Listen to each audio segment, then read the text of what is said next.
Assalamualaikum warahmatullahi wabarakatuh. Waalaikumsalam warahmatullahi wabarakatuh. Alhamdulillahirrahmanirrahim. Bismillahirrahmanirrahim. Alhamdulillahirrahmanirrahim. Wassalatu wassalamu ala sayyidina Muhammadin wa ala alihi wa sahbihi ajma'in. Amma ba'du. Rabbi shrah li sadri wa yassir li amri wa hlul 'uqdatam min lisani yafqahu qawli. Alhamdulillah, puji syukur kita panjatkan kepada Allah Subhanahu wa taala atas limpahan karunia dan rahmatnya. Hari ini kita berjumpa kembali di Ngaji Wakaf Korporat seri kedua tiga ya. Kali ini kita akan membahas 8 kriteria investi ya, 8 kriteria investi ya. Baik,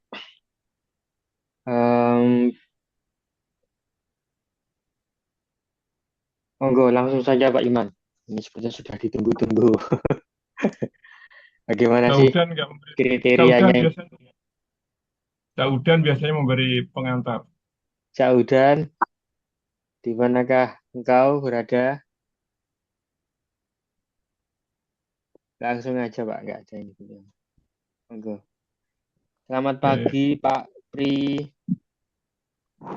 Selamat pagi. Assalamualaikum Assalamualaikum. warahmatullahi wabarakatuh. Waalaikumsalam warahmatullahi Waalaikumsalam. wabarakatuh. Ya, Assalamualaikum warahmatullahi wabarakatuh, Kak Iman, ya Pak Tri. Waalaikumsalam. Pak Firman. Selamat Sehat-sehat pagi. ya Pak, sehat-sehat semua nggih. Amin, amin. Sehat. Amin, Siap. alhamdulillah. Alhamdulillah ini sudah ada 27 orang. Ada Kang Hendra. Kang Hendra apa kabar Kang Hendra? Kang Hendra Muharram. Baik-baik, Pak Iman. Insya Allah lanjut. Monggo. Bismillah, Bismillah. Alhamdulillah. Baru bisa gabung ini. Ya, ya. Ada Cak Bowi juga ini di grup ini, di yang sudah kelihatan. Baik, pagi ini kita memanfaatkan waktu 1 jam selepas subuh sebelum nanti lari pagi.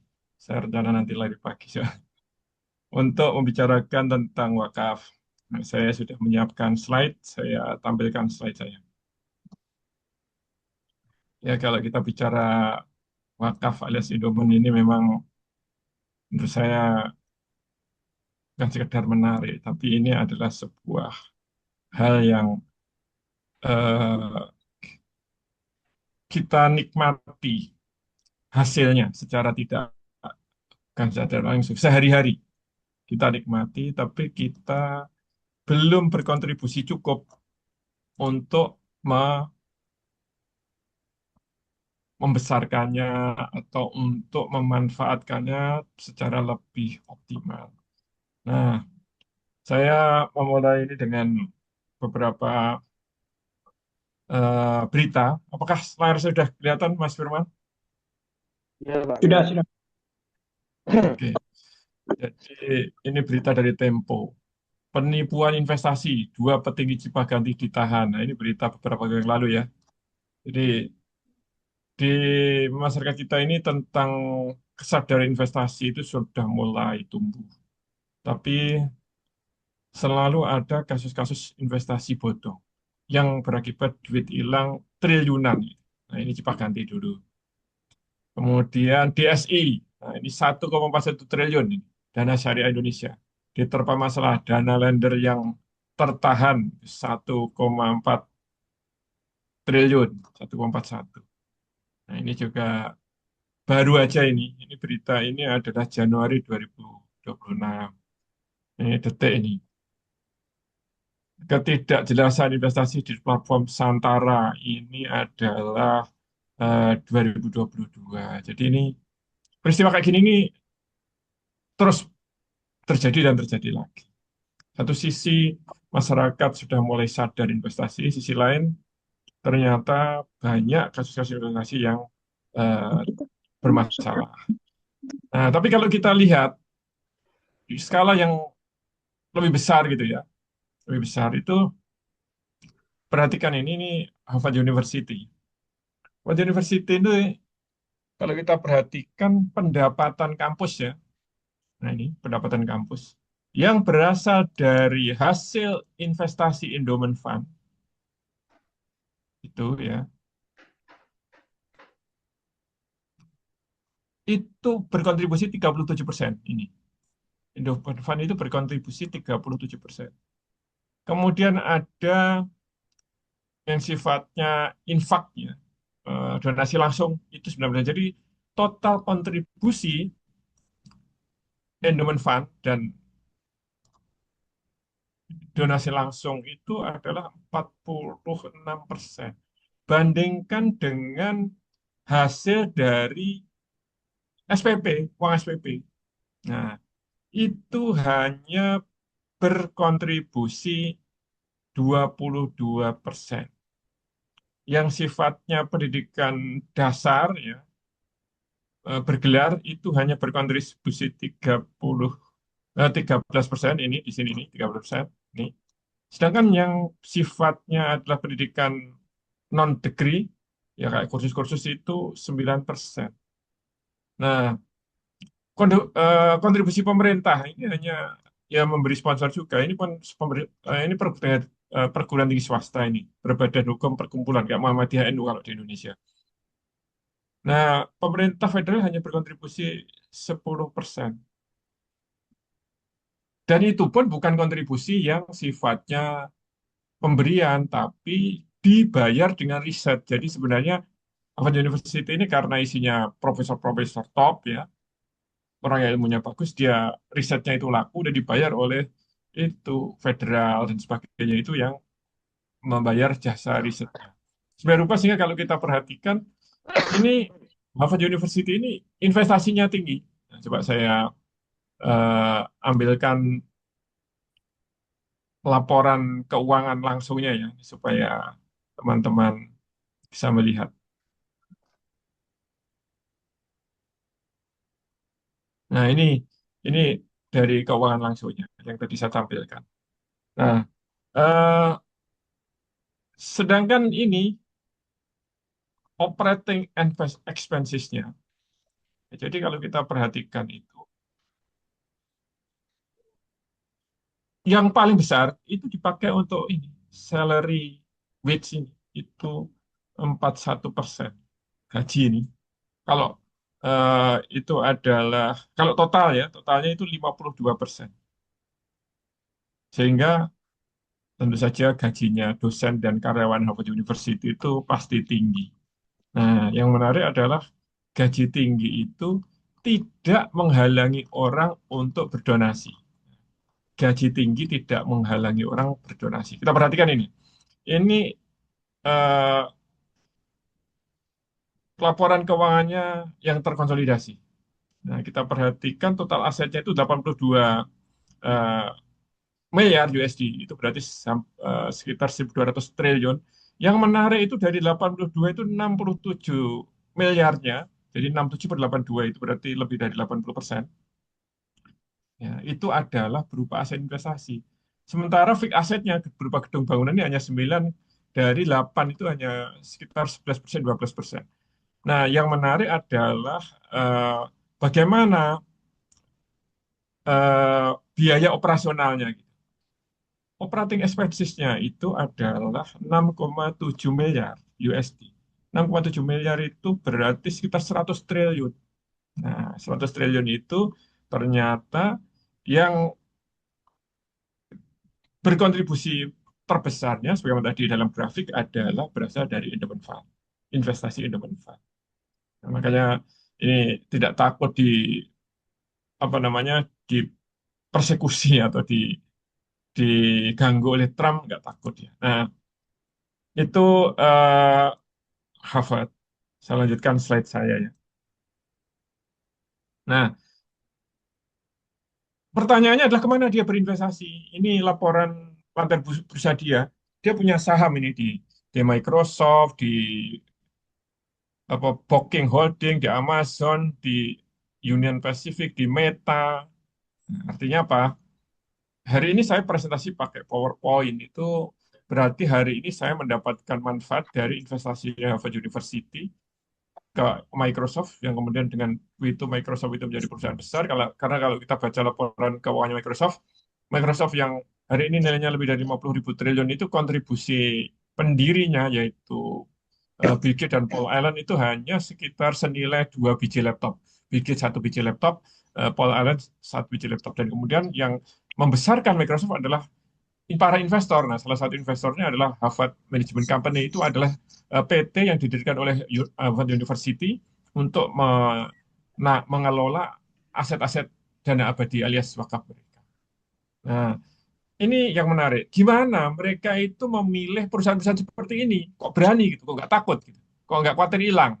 Nah, sementara kalau di Indonesia investasi itu konotasinya ya tadi, ini meletus, ini meledak, ini bodong. Nah, itu terjadi. Nah, maka kita harus tahu apa kriteria mereka, apa karakteristik perusahaan-perusahaan seperti ini yang menjadi tempat bagi para pengelola investasi dana abadi untuk menaruh duitnya, untuk menginvestasikan duitnya. Nah, maka setelah saya pelajari ya sekian, saya mempelajari kayak gini sudah lebih dari 20 tahun karena saya lulus UNER itu tahun 2001. Nah, setelah itu saya nggak kerja apapun kecuali di SN Consulting ini jadi periset. Nah, ada 8 ternyata kriteria atau karakteristik investasi yang berkualitas. Yang pertama, itu yang paling pokok, itu menemukan RPD. RPD itu apa? Jadi kalau kita bicara siklus hidup perusahaan, ini ada 8 tahapan perusahaan itu. Yang pertama adalah berdiri, lahir. Kemudian habis itu rugi, habis itu eh, impas, ya BEP, itu maksudnya nggak laba, nggak rugi. Kemudian laba, setelah laba itu adalah dia menemukan RPD. Ini RPD itu apa? Gampang itu faktor kali. Yang secara statistik itu tingkat kegagalan sudah bisa dihandle. Jadi misalnya kayak Starbucks itu kalau kita baca annual report-nya, bukan berarti dia nggak pernah gagal. Setiap tahun itu dia nutup sekitar 1-2% gede. Tapi setiap tahun juga dia bikin sekitar 4-6% gede. Jadi netnya pertumbuhannya itu sekitar 4%, kira kurang lebih. 3-4% pertumbuhannya. Karena dia sudah berusaha beroperasi di seluruh dunia. Tapi menutup itu adalah tanda RPD. Karena apa? Kalau perusahaan sudah ketemu RPD itu di situ ada standar, ada sesuatu yang seragam di berbagai grade. Kalau misalnya di suatu tempat ternyata grade itu tidak laba alias rugi, ketika perusahaan itu sudah pada RPD, dia akan nutup. Nah, nutup itu butuh biaya. Tapi biaya nutup itu lebih ringan daripada biaya menyesuaikan grade itu dengan selera lokal, dengan kondisi lokal. Sehingga dia lebih baik menutup dalam rangka menjaga keseragaman dan dalam rangka mengurangi biaya. Kenapa? Kalau dibiarkan rugi, dia biaya terus. Kalau disesuaikan supaya dia tidak rugi, nanti menghandle keragaman ini juga biaya, maka dia tutup. Nah, ketika perusahaan sudah seperti itu, inilah saatnya perusahaan itu dimasuki duit. Karena kalau belum, maka dia nggak bisa scale up perusahaan itu kalau sebelum menemui RPD. Apa itu scale up? Scale up itu adalah kondisi di mana perusahaan itu kalau kalau labanya setahun itu 100, pertumbuhannya lebih dari 500. Nah, setelah yang itu yang pertama. Yang kedua adalah scale up. Jadi RPD dan scale up. Banyak perusahaan yang sudah ketemu RPD tapi nggak scale up. Ini adalah perusahaan RPD dan scale up. Scale up itu maksudnya apa? Pertumbuhannya 5 kali laba.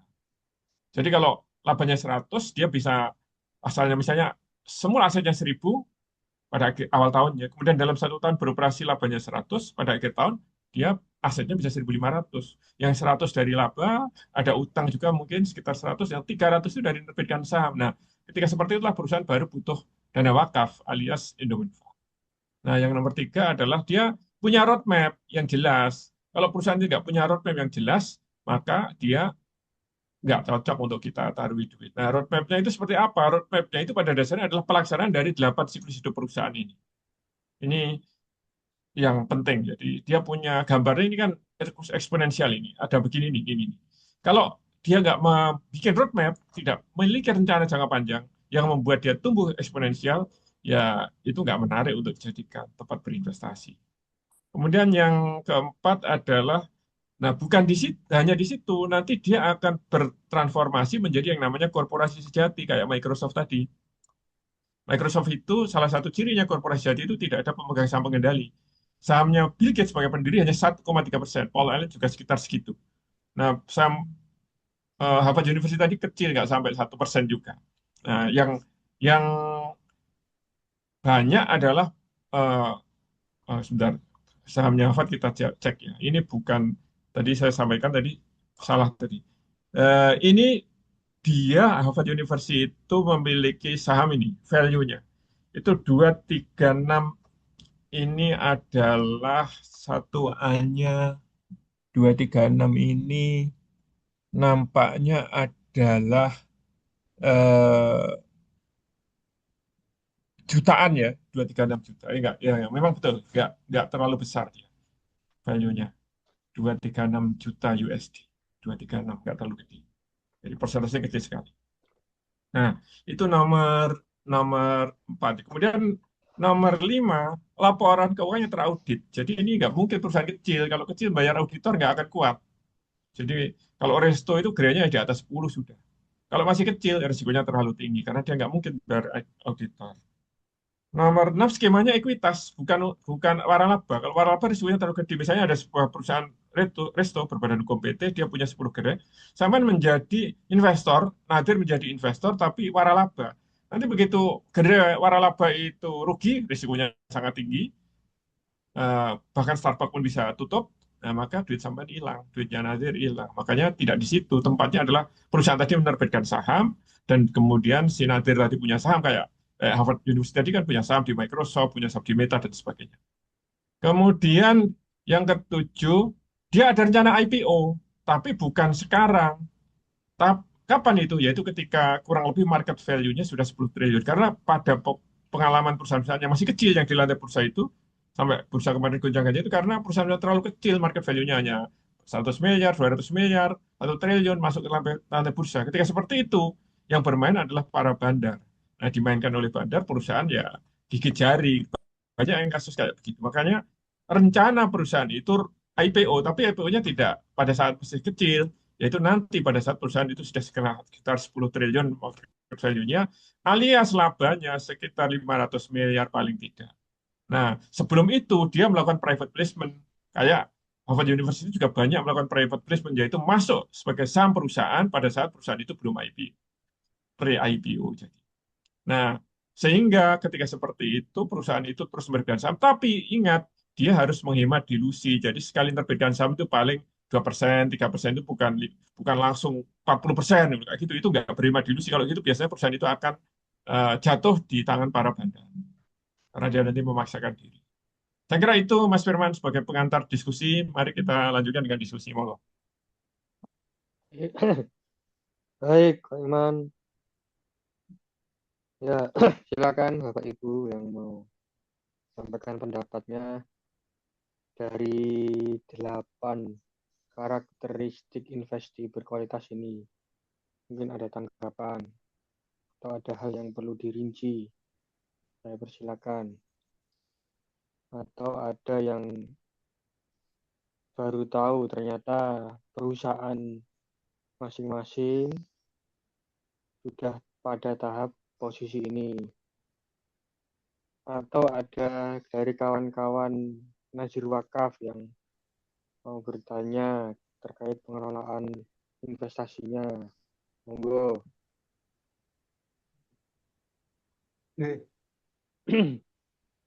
Boleh tanya? Ya, monggo. Pak Gun. Oke. Assalamualaikum warahmatullahi wabarakatuh. Waalaikumsalam warahmatullahi. Pak Imam matur nuwun. Ada 2 slide itu yang menarik. Saya pikir ini memang jadi PR kita bersama, Pak. Kan kita tahu bahwa Pak Iman pernah ngomong juga bahwa Indonesia itu hampir kebanyakan UMKM gitu ya. UMKM mungkin dan UMKM-nya itu ya karyawannya mungkin direkturnya satu gitu ya. Jadi direktur merangkap karyawan gitu ya. Itu realita yang ada secara umum gitu ya, bahwa banyak yang seperti itu. Sementara kan dari teorinya Pak Iman ini kan investasi yang baik harus ada 8 ini 8 step gitu ya. Dia harus punya 8 step. Sementara realita di lapangan seperti itu gitu ya. Bagaimana terus kita bisa menyadarkan bahwa uh, pemahaman orang-orang kita ya UKM ya kerja atau berusaha atau membuat perusahaan ya sekedar bisa dapat penghasilan cukup gitu ya. Nggak pernah merasa bahwa perusahaan itu harus membesar gitu ya. Kalau membesar ya kayak kebetulan aja gitu ya. Oh duitnya oke ya kebetulan membuat gitu ya. Sehingga memang nggak terencana seperti yang disampaikan oleh Pak Iman. Itu pertama bagaimana mengkaitkan dengan realita lapangan. Sementara kita ketemunya tadi UKM dan UKM sendiri rata-rata UKM yang mungkin tahun ini berdiri, tahun depan ganti nama gitu ya. Orangnya sama tapi ganti nama gitu ya.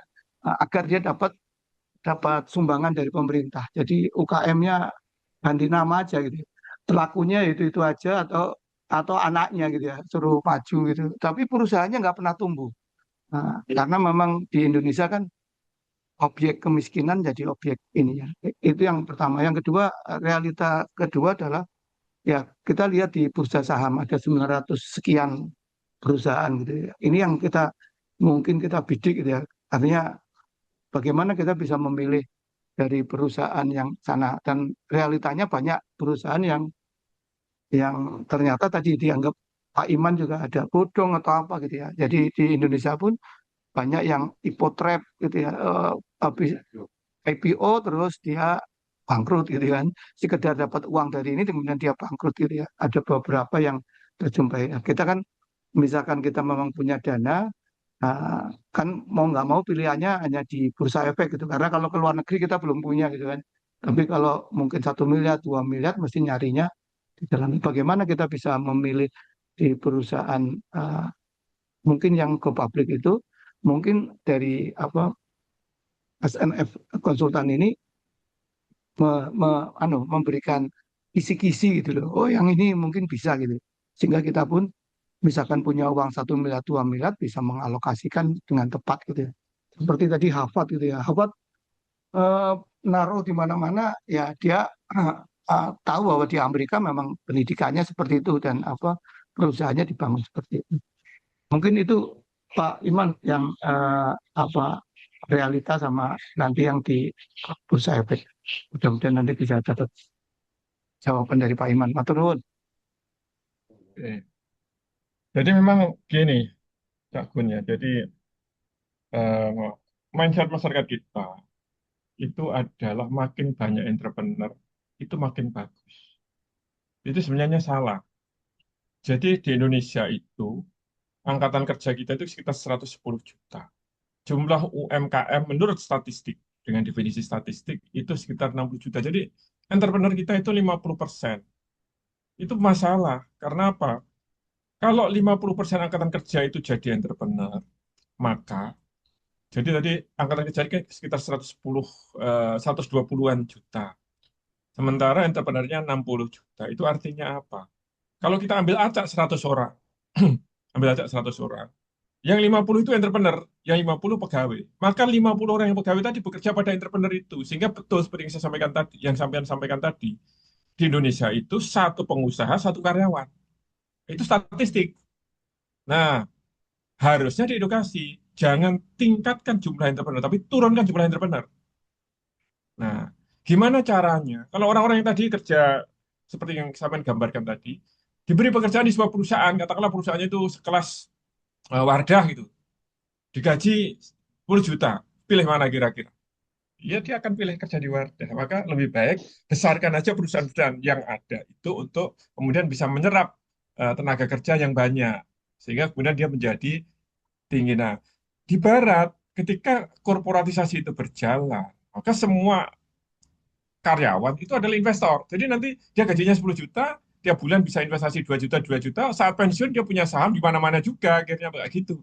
Nah, itu sebenarnya kalau kita mau memperbaiki ekonomi Indonesia. Tapi kalau yang sebagaimana dikatakan para politisi bahwa kita harus memperbanyak entrepreneur itu terus-menerus kita jalankan, ya nanti makin runyam. Kalau ekstrimnya, kalau 100% masyarakat itu entrepreneur, maka nanti semua orang akan bekerja pada dirinya sendiri. Jadi akan kembali pada zaman prasejarah itu, nggak ada perusahaan nanti. Nah, itu yang keliru. Sehingga Yang kita butuhkan itu adalah udah oke, sekarang itu 60% angkatan kerja itu entrepreneur. Kita edukasi yang mau supaya jadi besar. Nah, SNM kan selalu kayak gitu ya. Forum-forum ini, kita ada bincang santai korporasi. Kemudian kalau yang mau lebih serius di kelas, karena yang pelajari 8 tahap tadi, itu nggak bisa hanya kayak begini, itu butuh simulasi supaya clear. Nah, itu dibutuhkan kehadiran di kelas. 2 hari kita kelasnya, itu kelas basic kita itu 2 hari. Nah, seperti itu nanti akan muncul yang memenuhi 8 kriteria tadi. Memang nggak banyak. Ya, memang kita juga nggak perlu banyak juga. Ya, perlahan-lahan. Misalnya kayak ACR ya, Akhiri Jun itu yang saya dirikan, ini lembaga dana wakaf beasiswa. Terus sampai hari ini baru punya 8 investi. Itu 4 tahun. 4 tahun punya 8 investi, jadi rata-rata 1 tahun dapat satu. Nah, 8 investi itu separuhnya adalah saham. Kita ikut Harvard University tadi 50-50. Separuhnya saham, separuhnya adalah non-ekuitas. Non-ekuitas itu utang piutang, proyek-proyek. Ya, ini korban ini kita membiayai korban ya, sifatnya utang piutang. Kita menyebutnya sirkah lah, tapi pada dasarnya secara akuntansi itu utang piutang. Nah, itu nanti tumbuh seiring dengan pertumbuhan aset. Jadi jangan berharap tiba-tiba punya investi 1.700 kayak Scientific Advisor-nya Gereja Mormon kemarin itu. Satu demi satu. Angka 1.700 itu asalnya satu juga dulu. Habis itu 2, 3, 4, 5 gitu. Makanya ketika ACR sekarang punya 8, 4 saham, 4 non saham, kita santai aja.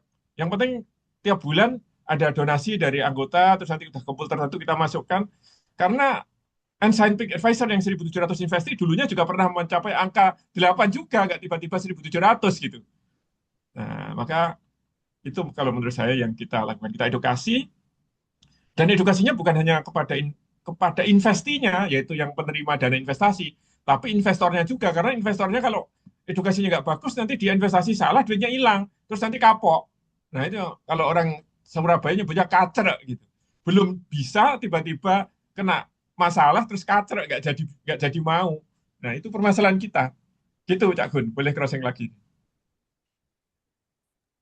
Boleh masuk Cak Oke, Iman. oke, oke. Iya, monggo. Oke. Assalamualaikum semuanya, Pak Cak Iman, Cak Firman, semuanya. Pak Gun, gimana kabarnya Pak Gun? Alhamdulillah. Ini jauh-jauh Iman, dari Belanda ya. iya Pak, ini di belakang Juanda ini. Cak Iman, itu menarik sekali saya itu. Ini yang pertama tadi dari paparan Cak Iman itu kan 8, oke. 8 kriteria.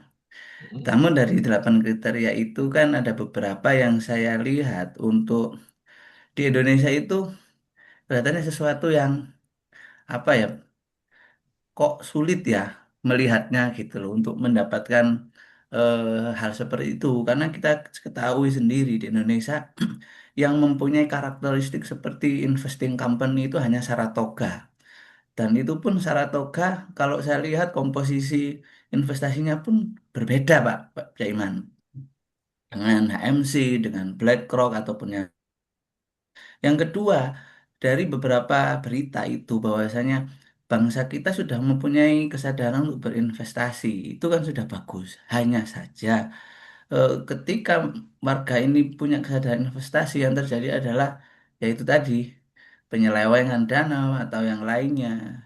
Artinya ada sesuatu yang tidak beres di sini. Kesadaran kita tidak ditopang dengan pengelolaan yang benar. Yang berikutnya yang ketiga Pak Jaiman, saya itu tanya, ingin tanya itu hasil dari riset SNF. Kalau di seperti Amerika itu kan sudah ratusan tahun Jaiman ya. Iya, Sedangkan di Indonesia kan juga ratusan tahun. Ada yang namanya apa itu dari Belanda itu yang bubar VOC, itu, VOC.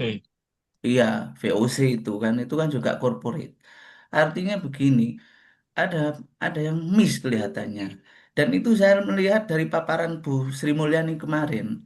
Kenapa Amerika bisa seperti itu? Ada ekonomi sistem yang memaksa warganya untuk bagaimana modal itu, kapital itu jangan sampai nganggur, bekerja keras sehingga ada kesadaran dari sana.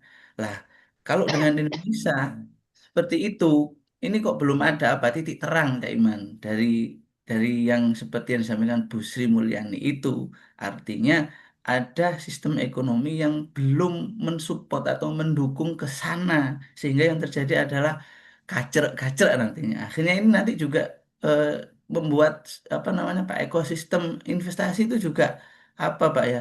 Ya, wis sampai ana ngono maneh, gitu lagi, gitu ya Iman. Mungkin itu kalau saya ada beberapa pandangan.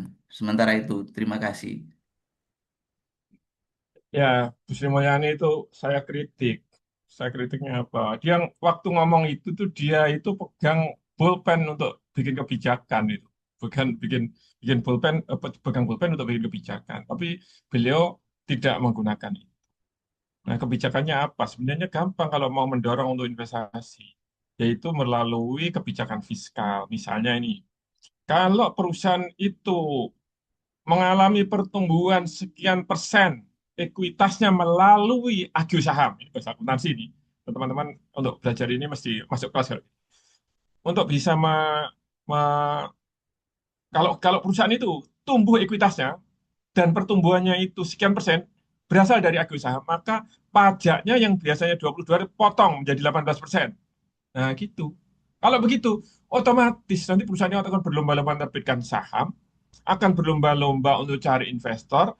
Nah, nanti akan ada eh, efek dominonya karena ada yang butuh, banyak yang menyediakan gitu. Kalau selama ini kita itu enggak. Orang Indonesia itu kalau punya duit idle, termasuk Nadir pun kalau punya duit idle itu diutangkan.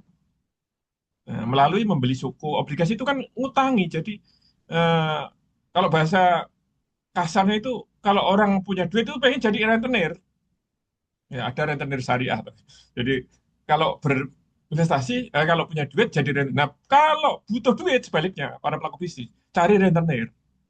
Nah, jadi kalau butuh duit, cari utang. Maka di Indonesia itu adalah tempat ketemunya rentenir dengan raja utang.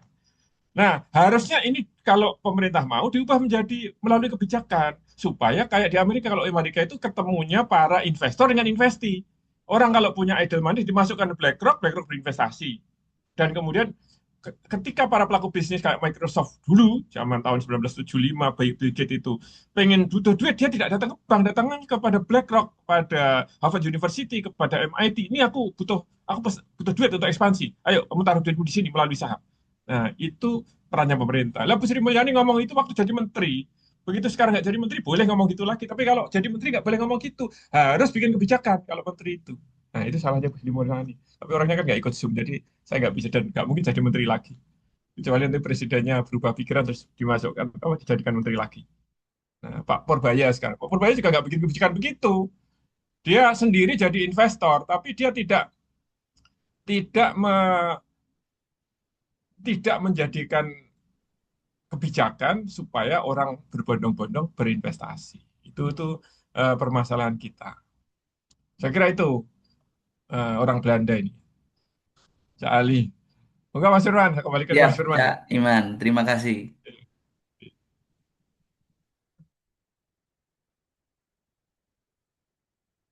Cak Firman, suara sampean itu masih mute. Saya sudah ngomong, Terima. kok suaranya nggak dengeran. Ya Pak Ardi mau bertanya, silakan Pak Ardi. Ya, Ardiansyah. Assalamualaikum, Mas Firman, Pak Waalaikumsalam. Iman. Salam. Iya. Ya, Pak Iman mau bertanya melanjutkan Pak Iman. Jadi Ya. kalau misalkan Nazir ya, kan apa namanya opportunity kita masuk lewat private placement. Saya mau melanjutkan tentang equity crowdfunding kemarin yang saya tanyakan di grup Pak Iman. Jadi sementara ini kan kita kalau mau mencari apa investi itu agak sulit ya kalau nyari satu persatu lewat channel, lewat kenalan. Nah, yang paling terbuka, yang paling banyak yang bisa kita lihat eh, sekarang ini lewat platform fintech, equity crowdfunding. Nah, kemarin Pak Iman menjelaskan hati-hati kalau ada pasar sekundernya gitu ya Pak ya.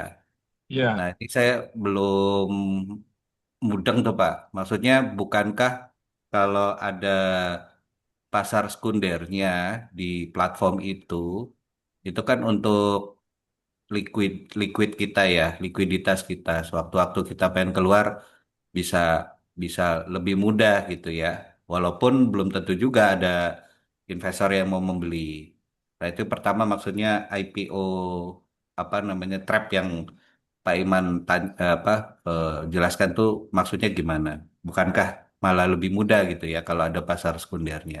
Itu pertama Pak Iman. Kemudian yang kedua, kalau kita investasi langsung atau private placement, terkadang ya tadi kita nggak punya orang dalam, kita nggak tahu dalamnya bagaimana, yang ngawasin bagaimana kan gitu ya.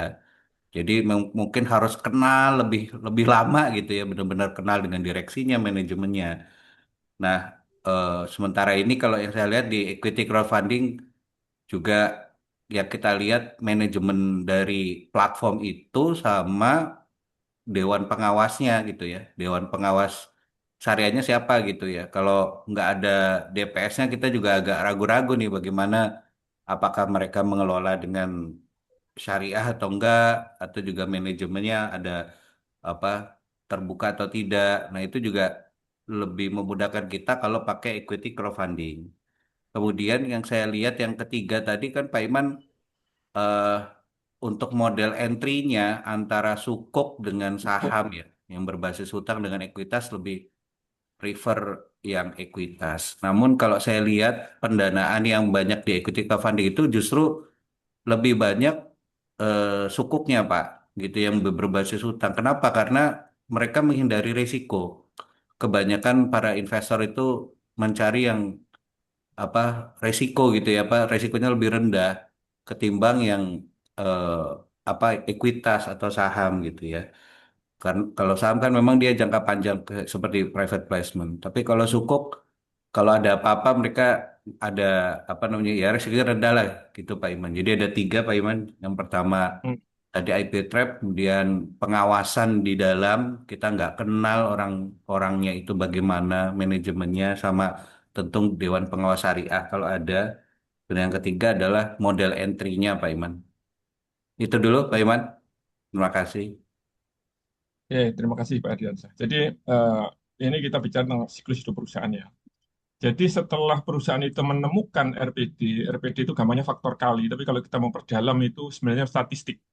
Jadi paling tidak kita butuh waktu sehari itu kalau kita mau perdalam. SNF punya kelas khusus RPD, namanya kelas RPD. Nah itu kalau gampangnya itu adalah perusahaan sudah punya faktor kali.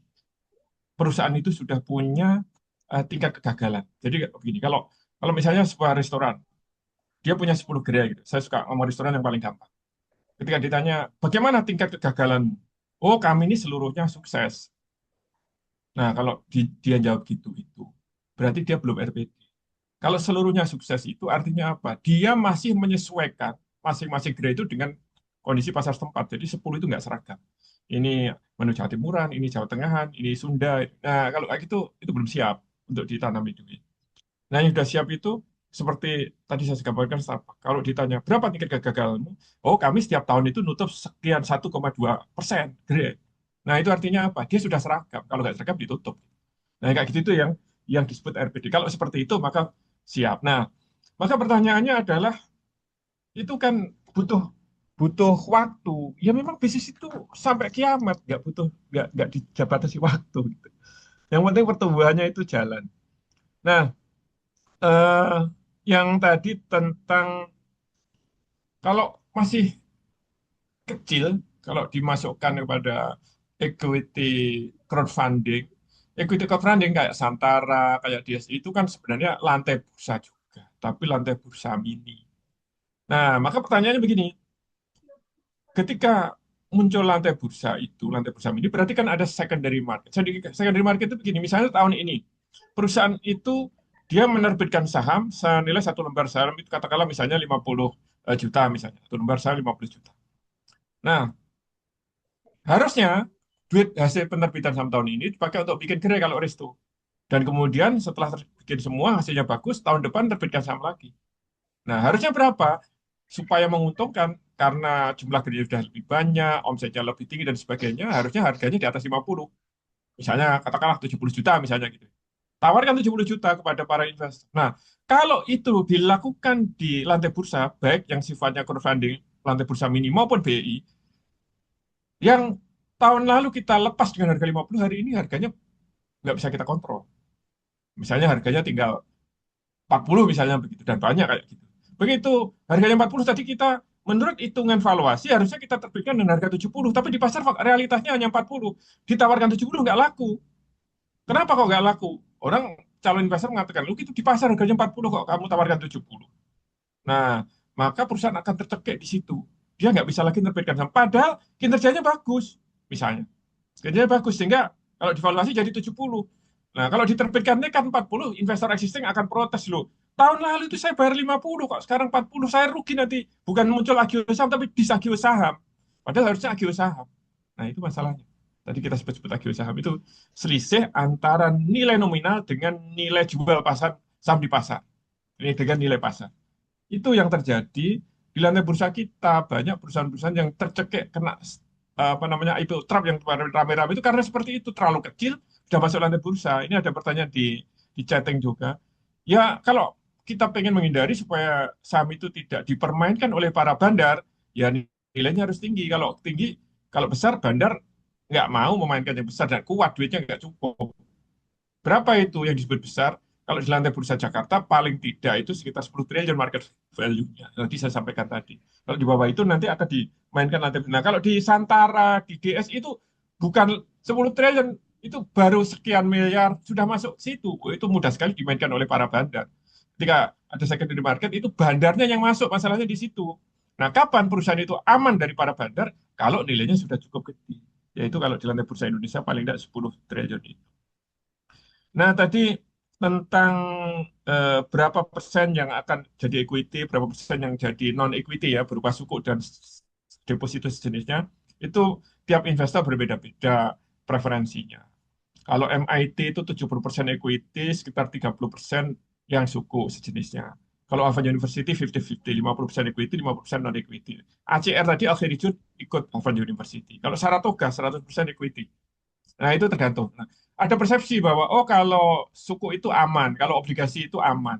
Aman secara nominal, tapi tidak aman secara nilai. Karena setiap tahun uang rupiah itu terdegradasi, makan inflasi sebesar Apresiasi. 5%. Jadi, ya, termakan inflasi 5%. Ketika masuk ke suku dapat 6%, sebenarnya dapatnya netnya hanya 1%. Kalau 6% itu dipakai, maka tahun depan nilainya duit itu berkurang. Itu yang banyak tidak disadari oleh masyarakat, sehingga berbondong-bondong masuk ke suku, masuk ke deposito, masuk ke obligasi, sehingga bank-bank kita itu jauh lebih besar daripada investment company, sehingga endowment fund di negara kita itu nggak tumbuh. Nah, ini yang perlu kita edukasi, makanya saya bikin ngaji wakaf korporatif sebenarnya adalah untuk edukasi, supaya ekosistem yang sebagaimana yang ideal itu tumbuh, sehingga perusahaan-perusahaan itu bisa tumbuh menjadi perusahaan-perusahaan gede, nilainya di atas 10 triliun, dan terus sampai kayak Microsoft itu lebih dari 50.000 triliun nilai. Padahal dulu dimulai ya dari tahun 75 itu Bill Gates ini hanya nyetor duit nilai sebesar sebiji laptop aja.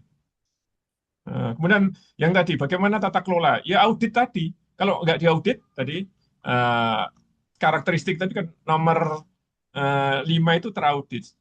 Siapa yang bisa, perusahaan yang bisa mengaudit? Ya yang omsetnya sudah gede, yang ukurannya sudah gede. Bagaimana kalau masih kecil? Kalau masih kecil, kalau kita belajar di kelas itu ya, ketika masih kecil, kalau kita simulasikan itu, perusahaan yang masih kecil itu pertumbuhannya dari laba ditahan. Ada paling banter utang, laba ditahan dan utang. Nah, laba ditahan itu apa? Laba ditahan itu adalah puasannya si pendiri. Pendiri nggak ngambil dividen. Biasanya para pendiri itu hidupnya sederhana. Dia ngambil duit sekedarnya, bukan malah flexing. Nah, karena begitu biasa sederhananya, sampai jadi kaya pun tetap sederhana. Kayak Warren Buffett itu rumahnya ya rumah berkamar 3 sudah dibelinya sejak lebih dari 70 tahun yang lalu, nggak pernah pindah, nggak pernah direnovasi secara signifikan. Ya paling dicat-cat itu aja. Ya, orangnya sederhana kayak begitu. Walaupun duitnya lebih dari 1.000 triliun berupa saham di berbagai perusahaan, dividennya aja setahun nggak kurang dari 10 triliun kayak gitu. Tapi dia tetap hidup sederhana, karena dulu ketika merintis dia sudah biasa hidup sederhana. Nah, kayak Nabi Muhammad itu kayak gitu. Gitu, eh, Pak Hadiansah.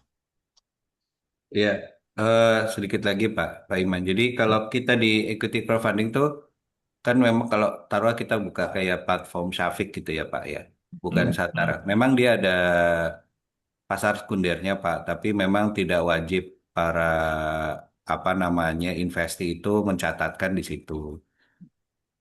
Kemudian yang kedua, untuk sukuk sendiri memang kalau saya lihat Pak, itu jangka pendek Pak.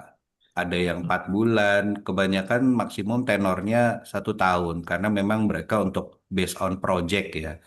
Jadi ada project apa, kemudian kita masuk.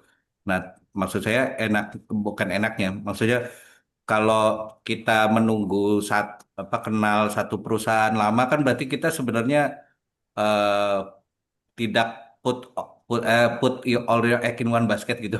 Jadi kita hanya kenal satu perusahaan berarti ya baru satu kita investasinya kan gitu ya. Tapi kalau di apa platform kan kita udah pilihan investinya tuh udah banyak gitu Pak. Ada yang saham, mungkin ada 20 perusahaan yang sukuk, ada berapa 10 perusahaan udah tersedia, tinggal kita me, apa namanya memantau atau melihat satu persatu gitu ya pilihannya. Terus kemudian yang kedua tadi selain audit tadi ada mengenai apa namanya kesariahannya ya Pak ya. Mungkin kalau kita langsung ya kecuali kalau kita memang masuk ke dalam manajemen gitu ya. Nah, kalau hanya dari auditable apa namanya income statement kadang nggak nggak kena gitu. Mungkin mereka bisa eh, apa memainkan atau memutar uangnya di tempat yang lain atau yang kita nggak ngerti. Nah, kalau lewat platform mungkin kan dibantu Pak ada pengawasannya. Begitu Pak untuk tata kelolanya. Ya, jadi eh, memang platform itu diciptakan untuk kayak gitu. Tapi faktanya platform yang paling gede itu kan BEI itu, Bursa Efek Indonesia. Itu aja. Kemarin kan geger itu karena di situ banyak permainan bandarnya, paling kecil-kecil itu pasti di situ akan muncul bandar. Itu seperti Kak Katis Nabi, pasar itu isinya memang pencuri, isinya setan. Ya kayak begitu. Bukan berarti tidak ada yang baik, ada. Tapi nyari yang baik juga gak gampang. Jadi kalau kita perhatikan ya di lantai bursa itu, saya pernah plototin angka perusahaan yang IPO tahun 2024. Itu ada 41 perusahaan yang nilainya pada saat saya riset itu masih di atas, tidak turun dari IPO, itu hanya 10 dari 41. Yang 31 turun di lebih bawah, lebih rendah daripada harga IPO. Nah, itu kan konyol kayak gitu. Jadi kita kembali bahwa kalau kita bicara kebiasaan bursa gede itu selalu private placement dulu, yang gede sampai gede baru masuk lantai bursa. Nah, gede itu berapa? Kira-kira ya tadi 10 triliun. Jadi kita tidak bisa, kita harus tahu bahwa namanya Santara, DSI, Safik itu adalah lantai bursa mini, dah gitu. Gampangannya begitu. Lah yang maksi aja, yang lantai bursa aja bermasalah, apalagi yang kecil-kecil pasti lebih bermasalah. Nah, maka saya tidak menyarankan untuk masuk ke lantai bursa seperti itu. Nah, gimana caranya? Ketika masih kecil itu private placement. Kalaupun utang piutang ya langsung. Nah, disitulah maka kemudian para pengelola dana abadi, para pengelola wakaf itu harus gaul dengan para pelaku bisnis. Nah, makanya kalau di SNF kita pertemukan itu, terutama di kelas. Kalau di kelas kan proses diskusinya itu bagus. Nah, di kelas itu kita sebut sebagai ekosistem wakaf dana abadi. Nah, isinya adalah mereka-mereka perusahaan-perusahaan yang belajar untuk kemudian mereka mengeksekusi siklus hidup perusahaan yang tadi gambarnya kayak begini ini. Nah, tapi investornya harus tahu juga bagaimana karakter dan kemudian berdiskusi. Karena salah satu hal terpenting dalam investasi itu adalah trust. Nah, trust itu harusnya tersupport oleh sistem kayak kayak apa namanya crowdfunding kayak tapi BI sendiri kayak begitu apalagi crowdfundingnya. Nah, maka ACR nggak mau begitu. ACR maunya kayak MIT, kayak Harvard. Awal-awal itu lebih banyak private placement daripada masuk lantai bursa. Jadi Baik, kalau kita perhatikan itu si Harvard University itu dari 50% yang equity, itu 35% masuknya melalui private placement, 15% melalui lantai bursa. Kenapa kok begitu? Kalau masuk lantai bursa harganya sudah mahal. Jadi ibaratnya nanam jati itu bukan beli bibit jati yang tingginya 10 cm, tapi beli bibit jati yang diameter pohonnya sudah satu, katakanlah misalnya 20 cm, harganya sudah mahal. Nah, gitu ya kira-kira. baik, baik Kak Iman. Ya, makasih Pak Ardi. Ya,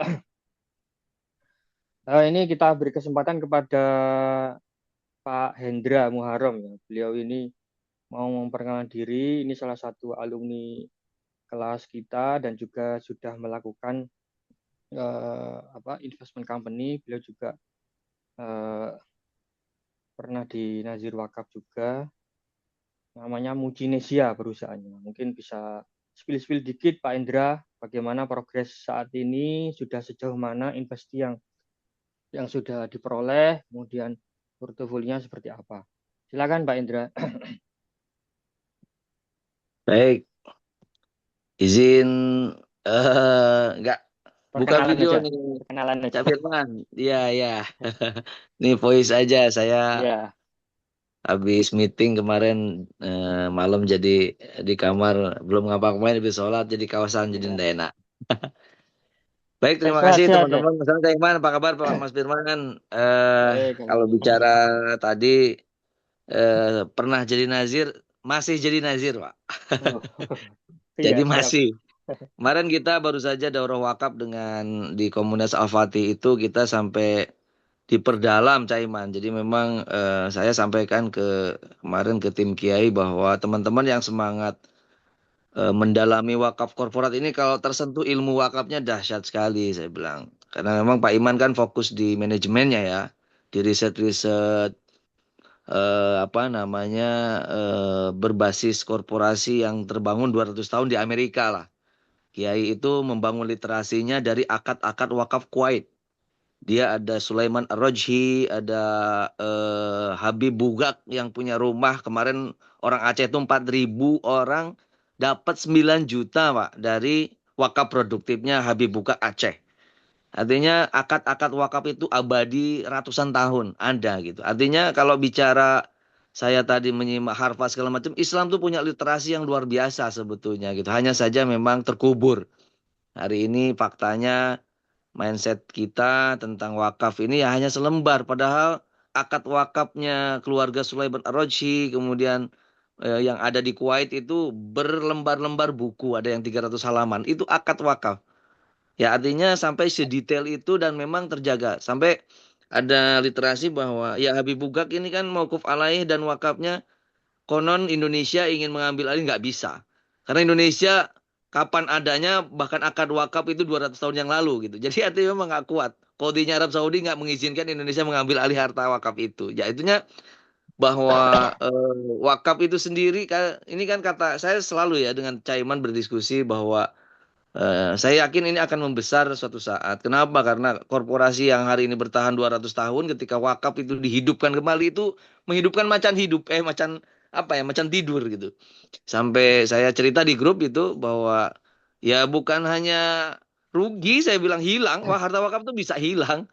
Ya, Turki Utsmani ketika di apa namanya diambil alih oleh sistem sekulernya Kemal Atatürk ya dijual bahkan dibagi-bagi dihilangkan karena memang menakutkan bahwa ya hari ini ada Kementerian Wakaf, ada harta wakaf yang bisa melahirkan manusia-manusia unggul dari Mesir misalkan pendidikan gratis, kesehatan gratis itu kan akan merubah tatanan apa namanya kapitalisasi pendidikan, kapitalisasi kesehatan misalkan. Tapi ya hari ini namanya umat Muslim kalau bicara harta tadi, saya terus terang dengan teman-teman di Al-Fatih sedang melebarkan eskalasi. Ya, kalau bicara PT Mucinesia baru berdiri, Pak Iman, Pak Firman, portofolionya baru satu perusahaan. Karena tadi saya bingung masuk kemana, saya akhirnya akuisisi lini bisnis saya sama istri menjadi holdingnya gitu. Jadi ya udah pasti untung gitu kan, karena tahu dapurnya. Gitu. Kita punya laba kotor 34%, laba bersih kita 18%. Ya ketahuan lah kalau omsetnya 1,5 miliar itu profitnya berapa masuk Indonesia. Gitu. Tapi ya dengan teman-teman sedang sudah mau masuk ke Indonesia mau masuk ke industri pertanian ya. Saya merapat ke Pak Bayu Diningrat, beliau ingin membangun 8 supermarket organik dan kita mau masuk ke Jabodetabek dengan target omset 1 triliun per bulan. 1 juta keluarga belanja ke kita 1 juta rupiah. Hanya dengan misalkan tadi apa namanya sayuran saja atau telur saja gitu. Kan 1 juta kalau 5 juta gajinya cuman 20% ya itu dari uang keluarga dia karena masuk pangan. Ya artinya teman-teman saya termasuk yang saya nggak mau pusing sulit masuk ini saya lakukan semampu yang saya punya dengan konsep tadi saya diajari Kiai Budi Asari saya teman-teman mengelola harta wakaf yang awalnya dari ratusan juta sekarang sudah miliar asetnya dan puluhan miliar omsetnya. Kemarin bicara ya dengan teman-teman, saya sudah tata pajaknya, saya sudah tata blueprintnya, dan bahkan Kiai ingin Caiman ada 34 titik di Indonesia. Ini sudah Allah. saatnya memang mendorong untuk bagaimana setiap cabang kutab katanya punya. Kamu kan sudah satu cabang 3 toko. Yang lain lo belum punya satu toko pun. Itu bisa nggak 34 toko dibikin? Bisa saya bilang. Asal kita Nah, duduk bareng, sistemnya, skemanya kayak apa, itu sangat bisa. Dan platform saya tentang mungkin ACR, saya naikkan Pak Iman teknologinya dengan punya platform Pak Iman. Jadi karena tiap 6 bulan kita buka satu toko dengan 1 miliar dasarnya. Jadi 34 miliar mungkin nanti harus selesai 3 tahun misalkan. Karena memang pakai platform, kita punya 12.000 komunitas, kurang lebih di Al-Fatih ini ada 34 titik sekolah. Artinya ketika gaya Harvard Management Company itu bisa di Al-Fatih karena memang punya basisnya. Kita close loop di perkumpulan, saya lagi ajukan ini, semoga nanti tanggal 9 saya presentasi. Platformnya juga sudah jadi Pak Iman bahwa semudah tidak hanya rekening kalau kalau mungkin ACR buka akta notaris, kemudian buka apa namanya rekening. Nah, kalau kami sudah naik pakai platform. Jadi kalau ACR punya saya wakafkan kita pakai masternya, kita pakai di ACR Pak Iman. Boleh gitu. Tinggal nanti masternya programmer saya tinggal edit-edit yang nama Ayah Hebat dan segala macamnya berubah dengan ACR nanti kita downloadkan kita urus ke Google-nya. Karena memang 10.000 bisa masuk gitu. Wakaf uang, tapi kan dengan iuran tadi. Kita tidak ada kalimat wakaf sedikit pun, Pak Iman nanti namanya wallet dana abadi. Jadi wadah. oh, Jadi wadah itu dalam versi bahasa Arab tuh kan jernih, bersih di ini kan lah. Bisa di AI. Nama mana wadah? Nama aplikasinya nanti saya tidak bisa spill karena belum ya, launching. Karena ya, belum ada. Kita sebelum. Nah, itu mungkin sedikit ya, teman-teman jadi portofolio itu memang ketika sudah masuk ke secondary atau belum bingung ya artinya kita memang sebagai entrepreneur memang harus eh, masuk ya di dunia bisnisnya menguasai memahami sehingga tidak parsial ya kalau tidak memahami akhirnya ya ada mungkin mentor kelas-kelas seperti ini yang sifatnya tadi lebih teknis itu mungkin 2 menit ya, sebelum ditutup baik, saya berkenal aja mudah-mudahan nanti bisa sharing di grup saya baru masuk grup di Pak Iman dan Mas ya. Piran syukur Ya, jazakallah assalamualaikum warahmatullahi wabarakatuh. Salam salam. warahmatullahi. Ya, terima Salah. kasih Pak Hendra. Ya, itu tadi. eh, Beliau sekarang menjalankan Mucinisia Investama ya. Jadi investment company yang itu bergeraknya dulu ya masuk ke kelas SNF dulu beliau jauh-jauh dari Sukabumi, kemudian sudah punya benar ingin mewujudkan ya dari teman-temannya semuanya, ya akhirnya bentuklah itu. Cara paling gampang nyari investi ya nggak usah bingung-bingung, langsung aja tanya ke SNF. SNF kan sudah ada klien-klien yang sudah siap gitu, dan itu sudah dibantu oleh SNF dan sudah diarahkan, sudah sesuai dengan rule. Ya sudah langsung aja. Itu nggak usah ini mana ya, aduh sudah bukan zamannya kayak gitu. Hari ini investor itu kalau ditanya, Mas saya itu bingung Mas, nyari investi itu di mana ya? Nah, si invest yang butuh diinvest itu juga nanya, Mas saya butuh investor, nyarinya di mana? Ya begini, kalau mau ketemu ya ayo kita pertemukan. Yang pasti investinya harus memenuhi syarat-syarat dari sebuah perusahaan diinvest yang baik dan investornya juga ngerti rule-nya itu seperti apa. Jangan dia taunya aku naruh sekian, aku dapat per bulan berapa. Bukan begitu konsep dari investor itu. Begitu kira-kira. Baik, Pak Iman. Ini ada satu yang angkat tangan, Pak Iman. Satu atau dua ya. Pak Woko. Monggo, silakan Pak Woko mau bertanya. Silakan. Assalamualaikum warahmatullahi wabarakatuh. Saya Salam. Woko dari Surabaya, Pak. Ya, ini saya sekarang kebetulan lagi punya 2 MBG, bersama dengan investor juga sih sebenarnya bagi hasil dari pendapatan dari biaya sewa pemerintah itu loh yang diberikan. Jadi saya mau tanya ini bagaimana peluangnya MBG ini untuk dapat investor. Karena apa? Karena menurut saya ini kelebihannya satu MBG ini kita nggak perlu mencari konsumen. Karena sudah disediakan oleh pemerintah, yaitu anak sekolah dan ibu hamil, menyusui, anak balita, itu targetnya satu MBG, satu dapur itu maksimal 3.000 penerima. Nah, kedua, biaya operasional, biaya pegawai, biaya listrik, biaya internet, sewa mobil, itu juga sudah disediakan oleh pemerintah. Dan tiap bulan pemerintah itu membayar ke kita biaya sewa dapur istilahnya ya, itu 6 juta rupiah per hari, kali 22 hari. Nah ini, jadi menurut kami, itu kelebihannya dari MBG. Tapi memang Ya, ada resiko bahwa ini penuh ketidakpastian, karena saya yakin pasti ganti presiden mandek ini, berhenti ini MBG ini. Itu. Tapi ya. kalau selama Baik, Pak presidennya Obong. Prabowo masih aman lah. Gitu. Oke, Jadi terima kasih. saya mungkin mau Ya, bertanya bagaimana menurut Pak Iman untuk MBG ini, bisnis MBG ini, Pak. ya. Assalamualaikum warahmatullahi Terima wabarakatuh. kasih. Assalamualaikum warahmatullahi. Silakan Pak Iman langsung. Ya, jadi karena badan hukumnya penyelenggara MBG itu adalah yayasan, maka tidak mungkin mendapatkan investor melalui skema ekuitas.